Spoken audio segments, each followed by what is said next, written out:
Today on CityCast Boise, as part of our Dog Days of Boise series, we're rounding up some of the best dog-friendly restaurants, coffee shops, and patios to hang out with your pup, plus our favorite trails and dog park recommendations.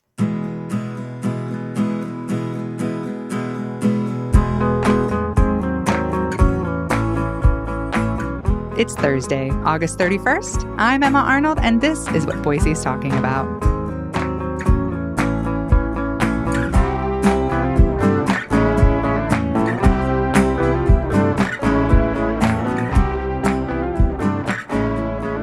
Hi, Frankie. Hey, Emma. So let's just dive in. Your dog, Daphne, I bet she has some opinions on the best spots in Boise for hanging out. I know Bev and Chip certainly do. Oh, yeah. She has so many opinions. So I will definitely be speaking for Daphne a lot in this conversation, as well as lots of other dogs. A lot of people have written into us from our Hey Boise newsletter and just in general during this whole Dog Days of Boise series, telling us what their dog loves to do in Boise. So we'll share some of those. Which has been so fun to read. And thank you if you sent pictures. I've loved seeing your dogs. It's so fun and so cute.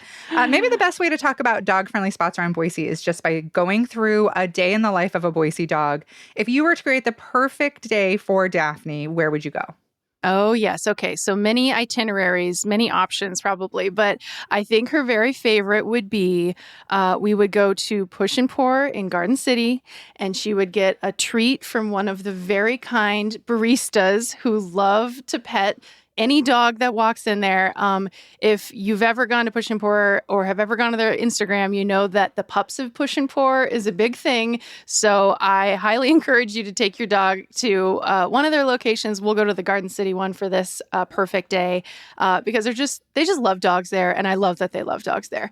So I'll get a coffee and maybe something to eat, and Daphne will share that thing with me, and then we'll probably go for a walk on the Greenbelt, just right there since we're right next door, and just let her sniff like crazy. We know that what did Shelley Volsch, the Sniffari, the anthropologist we spoke with, which has become a regular word in our house. Like, oh, Sniffari time.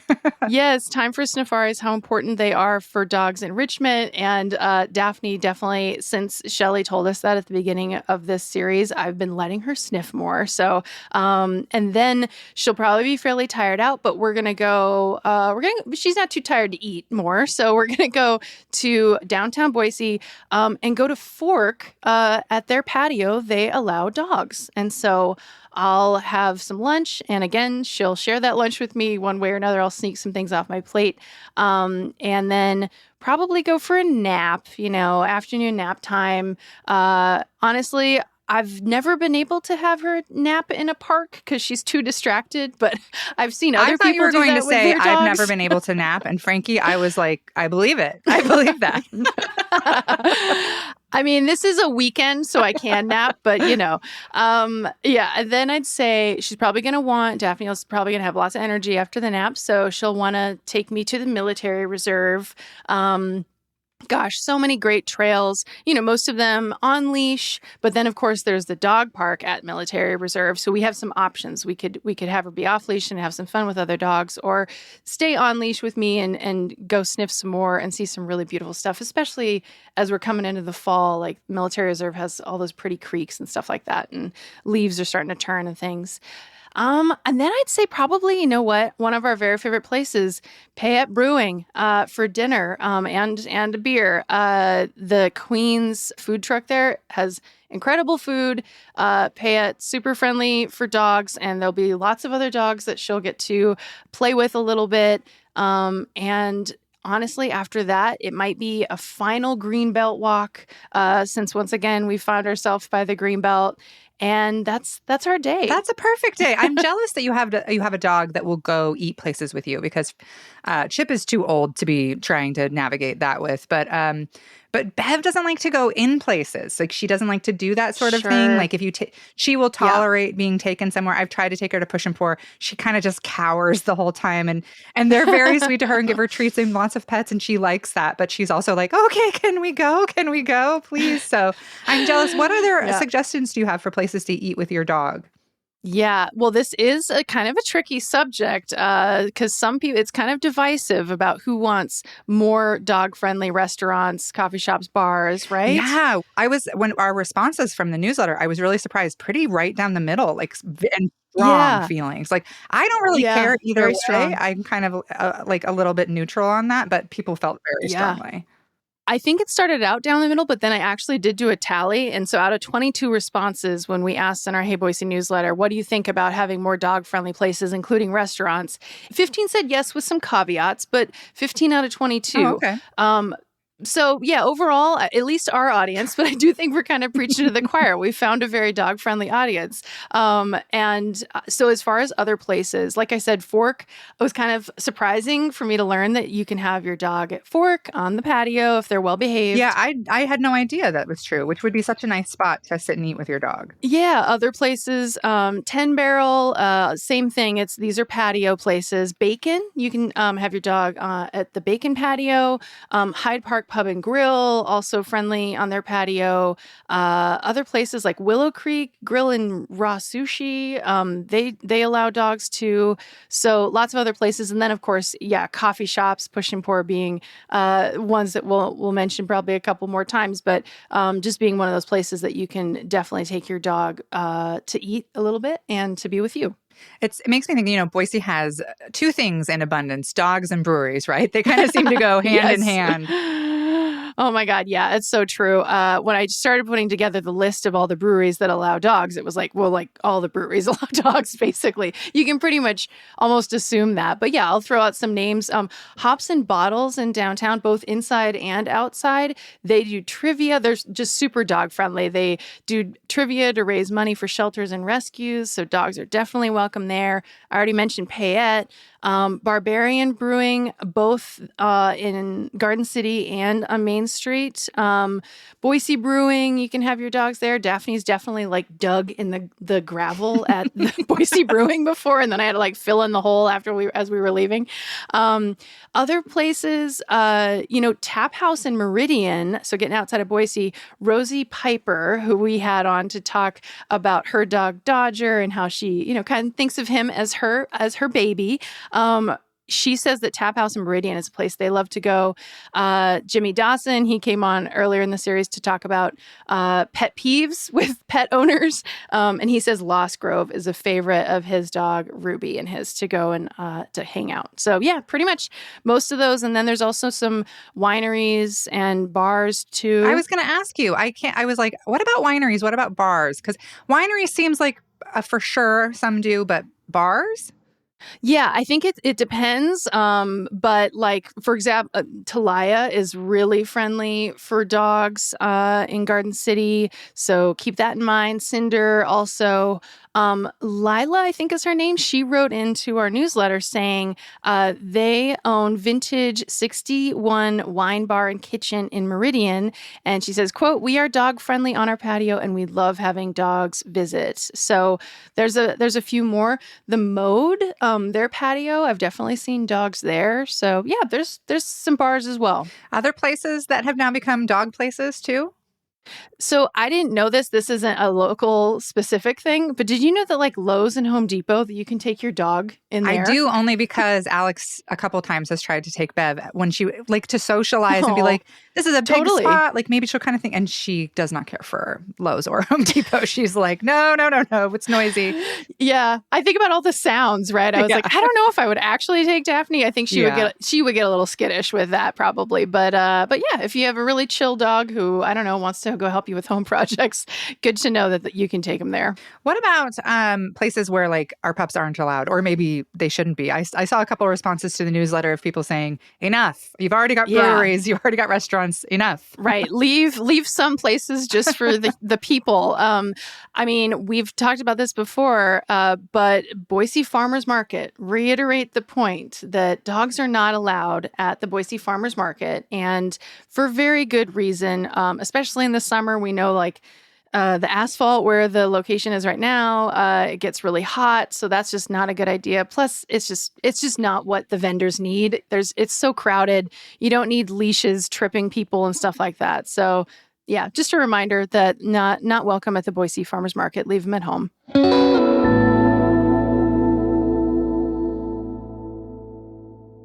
So, since we're so obsessed with dogs, it's not surprising that there's a whole dog economy in town. What's your favorite pet store and any honorable mentions? I know you love Bark and Purr. I know you're going to shout them out. Same here. Yes. I feel like every dog owner I talk Yes. to shouts them out. They're so great. I know, I know. So yeah, knowledgeable staff at Bark and Purr, and they also fight for dogs in some interesting ways. For example, maybe you remember last year, CBD was getting pulled from the shelves because of Idaho's very restrictive laws around anything to do with a marijuana-based product, and CBD products are something that a lot of pet owners use for anxiety in their dogs, and Bark and Purr was selling products for that purpose. And so anyway, they like put together a petition and tried to get it to stop.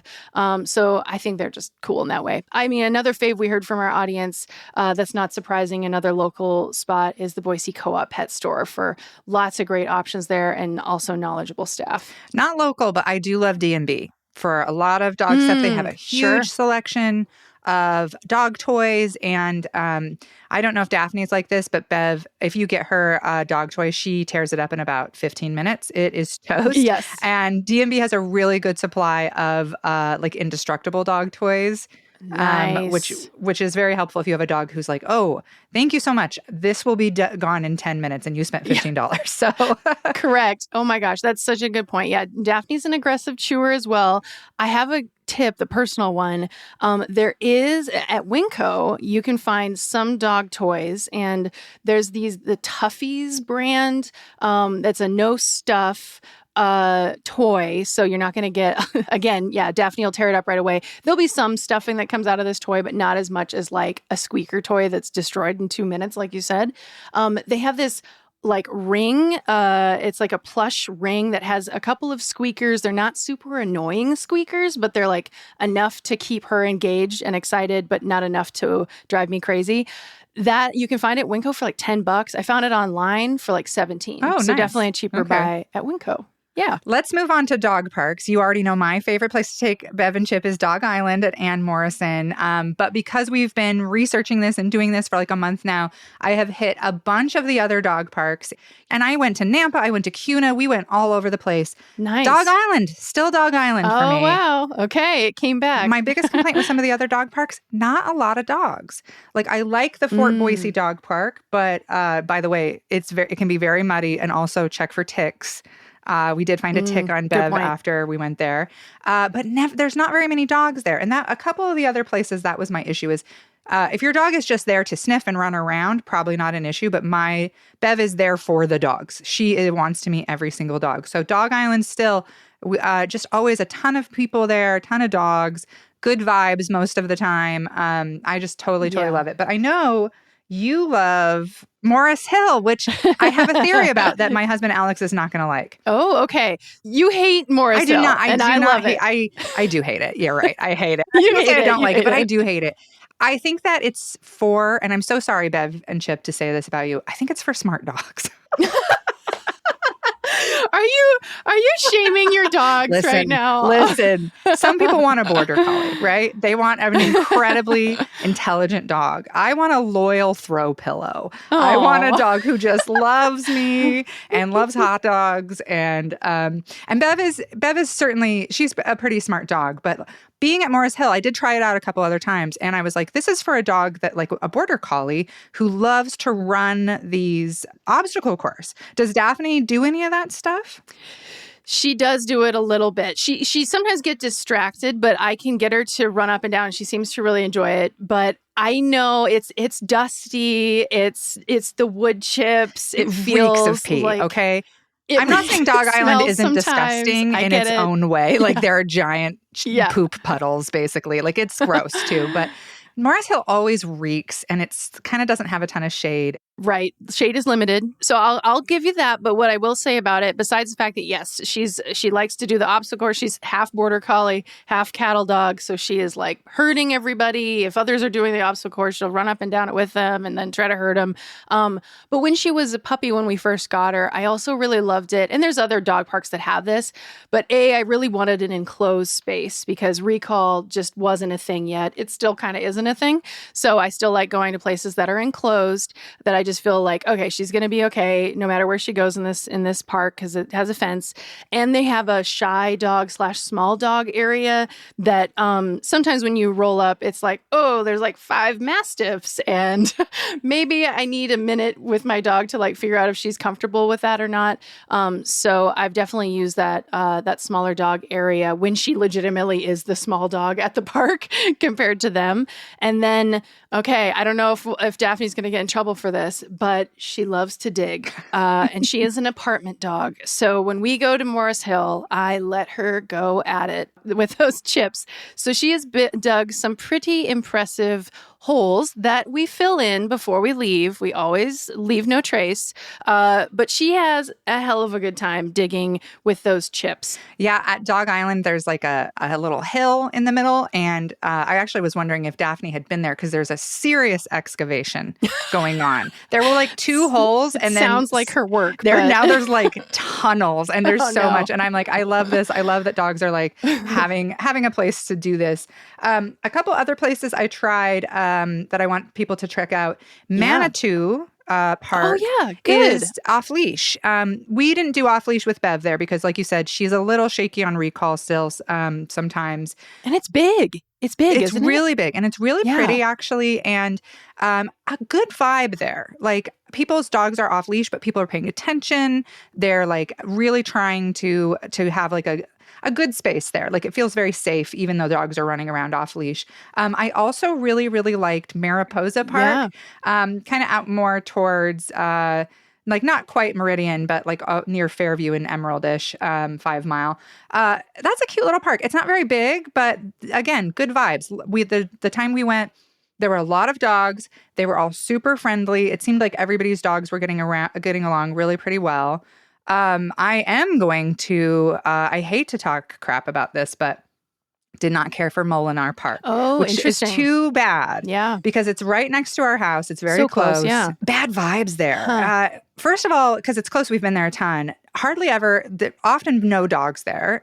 It's a big grassy space. There's not anything really to do there for dogs, but it is a big field and it's not muddy, so which is nice. But bad vibes there. The vibes are important. They're very important. Yeah, bad vibes. Lots of very big doodles, very untrained, very humpy big doodles. And their owners, similar. I've been sexually harassed twice. Ooh, okay. At Molinar Dog Park. Yikes. By a couple of old men. And was like, no, this one's not for me. We're going back to Dog Island. So those are my pick. And you know, I'm Morris Hill may grow on me as maybe Bev gets older. She'll be more into doing the obstacle course. Right now, she's just like terrifying, you know. So. What is this plastic thing? Yeah. I mean, Bev, she's a queen. She can do whatever she wants. I think more power to her. I think it's great that Dog Island is like, you've created this little crew of people that you gather with every evening. And, you know, I think that's really awesome. And that's what dog parks, it is true. Like dogs bring us together as people. That's something we've been talking about. Like, sure, we're celebrating our dogs, but we're also celebrating us and like why we love dogs and what it is about dogs that bring people together. So I think that's awesome. I do have a few mentions for some trails and hikes. Yeah. I mean, obviously, like foothills, go for it. Go wild. Hulk There's just Gulch, so much. Obviously. All of it. Yes. Perfect. Yeah. Camel's Bag, Military Reserve, all of the normal ones.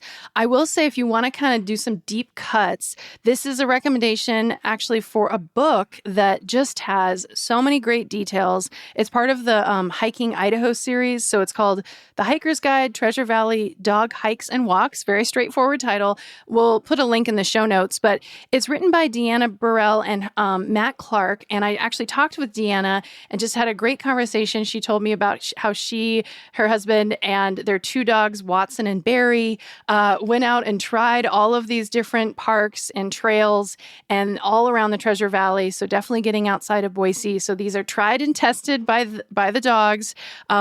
Also, like lots of different, you know, levels, depending. One of her dogs is senior and the other dog is like a border collie. So it's like finding those 2, you know, something that they'll be both happy with it can be a challenge. So I definitely recommend grabbing this book. It's available at Rediscovered Books, Flying M, Talaya, the Boise Co-op. And This is really special, Emma. I didn't tell you about this before. Deanna's offered the first 2 people to email us and request the book. She will get a free book in their hands. So if you want one of these books about a guide to where to take your dog for hiking and walking around the Treasure Valley, email boise@citycast.fm. Say dog book in the subject line, maybe, and the first 2 people will connect you with Deanna. That is so great. I love to support a local author. And also, that's so helpful. I tend to get in kind of a rut. Like, we go to Hell's Gulch, Me we go to too. Hubbard. We go to Me Hell's too. Gulch, we go to Hubbard, So, like, you kind of forget, like, oh, yeah, there's actually a ton of other places to hike and take your dog. Well, Frankie, what a month it's been. I love all this coverage we've gotten and all the feedback from people and getting to see people's dogs. This is just such a sweet, fun little series that we did. I'm loving it. Yeah, and hopefully this guide is just kind of a nice bow at the end of this whole series. And yeah, you can refer to this and to everything that's on our website, boise.citycast.fm. We have more resources for everything to do with your dog. Perfect. Thanks, Frankie. Thanks, Emma.